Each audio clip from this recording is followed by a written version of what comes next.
No need to have periodic panic or talking about the periodic table today. Dmitri Mendeleev first arranged and published his version of the periodic table in 1869. The way he organized it was by the atom's mass and how similar their characteristics were. Little did he know this was actually a very efficient way to organize the periodic table and is still kind of organized in the same way today. So snaps for Mendeleev, he did great. These elements were later found to also be increasing by atomic number, which is the actual way that we organize our periodic table today. If you've ever taken a look at the periodic table, you probably have realized that all elements are in these tiny little boxes. These boxes are filled with some numbers and can get really confusing pretty fast. The whole number that is usually shown at the top or left is called the atomic number. This number tells us how many protons there are, which is extremely important because, as we discussed in an earlier video, protons identify what atom we're working with.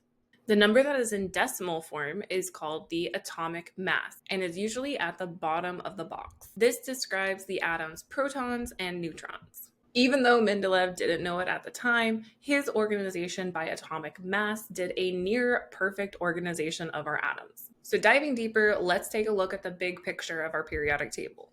The periodic table is separated into two main large groups via the stair-step line. Elements to the left of the line are going to be our metals. Metals make up the largest section on our periodic table. To the right of the stair-step line, we have nonmetals. And sitting right on the line, we have metalloids. Generally speaking, these groups are perfect the way they are. However, there are a few exceptions for the various categories. For example, you'll see hydrogen in the metal section, and that's actually a nonmetal. Aluminum and polonium, which sit on the metalloid line, are actually metals. But overall, those are our only exceptions. All right, so breaking it down even more, let's look at the specific groups that are part of our periodic table. In total, we have 18 groups for our periodic table.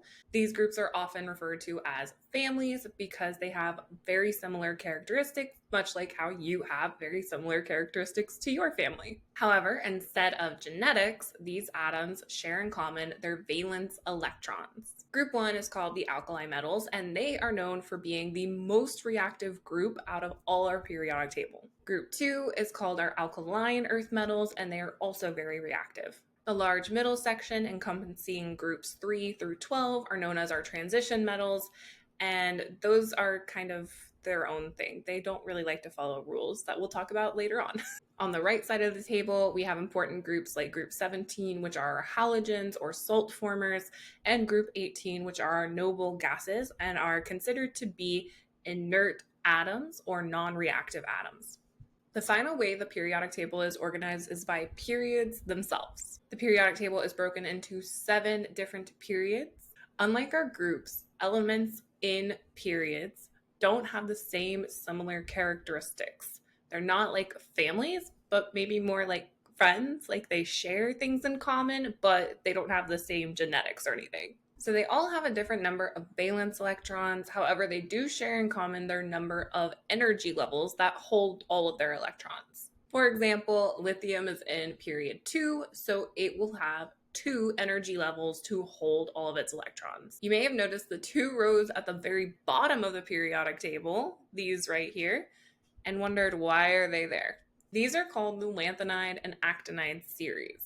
They are still part of periods 6 and 7, respectively. Together, they make up our rare earth metals, and many are radioactive or lab created. However, that's not why they're down there. In fact, we just wanted to make the periodic table easier to read, so we removed these 2 rows and put them down at the bottom. That's why they're still considered part of 6 and 7. Otherwise, if they weren't down there, the periodic table would look like this, and that would be very hard to fit into textbooks. But that's all about the periodic table for right now. I'll see you next time.